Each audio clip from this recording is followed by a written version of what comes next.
One of the mysteries that still perplexes archaeologists is that of the Indus Valley civilization.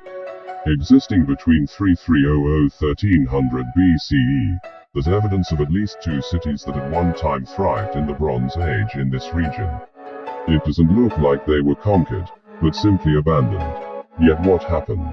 There are many artifacts across the Harappan city, as well as at Mohenjo-Daro, and other suspected sites at Dholavira and Ganarawala. What is curious is that artifacts traveled far from these areas, suggesting influence on a large scale.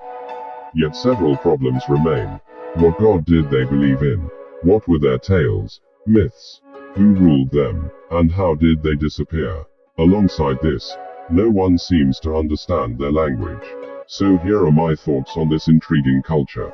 Language. The first thing that struck me, when I first saw the language years ago, still remains strong in my mind. Many have tried to decipher the language, but actually, I don't believe it was a language at all, but signs, shop labels and symbols. You see, they were traders and business people, and I firmly believe each small symbol represents an aspect of animal husbandry: how many times to feed, how to keep it, size of pen, stable, what to feed it, etc. In regards to seeds, it advises on how to plant them. Then there are the implements, tools, etc. Each indicated its intended use by a symbol.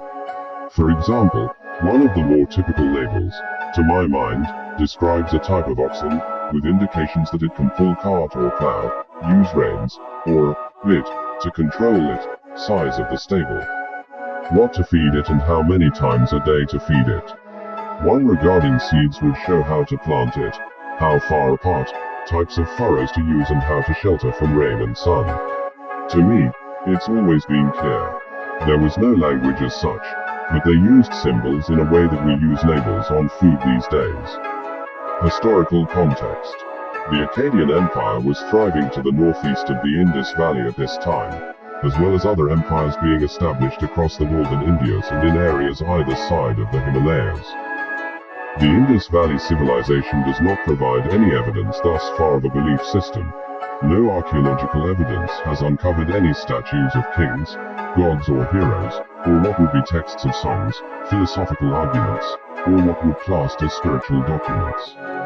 All we find are very efficient drainage, geometric buildings and roads, superb organization of city center administrators, and lots of evidence of their trading skills. They sold and bought nearly everything you could think of, from implements to seeds, plows to cattle, feed for animals to sea life and how to keep them. The location of the Indus Valley made it an ideal trading route and had harbors for traders on the south coast. The lack of evidence for a hierarchical system, such as a king, is simply not found, so far anyway. So how were these cities governed? Here are my thoughts. To my mind, the system of government developed and grew in this way. A group of merchants and traders came together to form a market. It grew and grew, making it capable of being diverse. As it grew, the organizers constructed the city, with good proportions and facilities. The monsoons and rains would drain away with adequate drainage, which is seen in the city's infrastructure. To manage the upkeep of the cities, a tax of some kind was developed to help this governance. I further believe that the original investors and inventors formed a consortium, a board or council, from which they controlled the cities. In addition to this, I firmly believe that the wealth they had made them like a large bank, so loans were made of goods or wealth to armies, kingdoms, etc. It would make a logical progression. However, therein lies part of the cause of the decline. The other part is in what follows. The decline. All the pieces are here now for what I conclude happened to the collective Indus Valley civilization. There's cattle, agricultural stock, small weapons and tools, and a looming drought, which most historians consider to be the defining factor here. I disagree.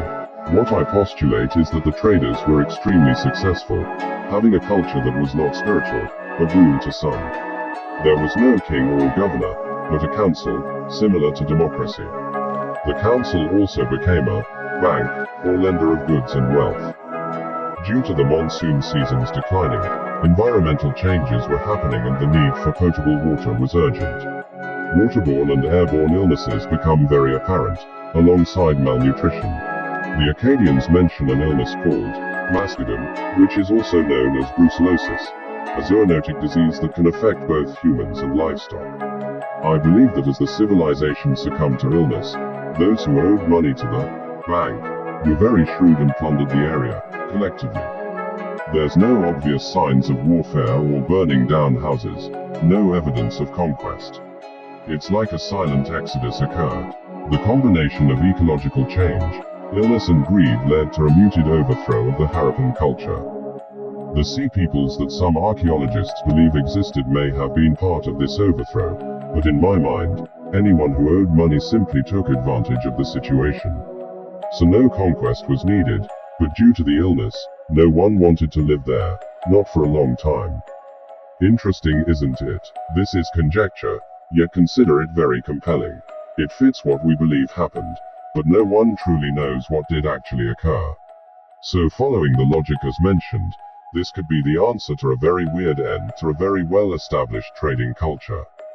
The Bronze Age brought about the architects of the world's first globalized economies and the hunt for resources, especially tin, copper and bronze.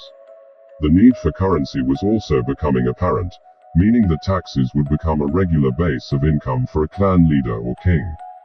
As these ideas emerged, the Indus Valley was a natural place to set up business. To the west, Canaan, Israel and other nations had seaports and established trade routes, so the equivalent was established to the east in the Indus Valley. It makes logical sense. But what are your thoughts? What do you think happened, considering the information we do have? I just wish people wouldn't get hung up on the so-called language, and see it simply as what it was, shopping labels, instructions in symbols on how to keep and use.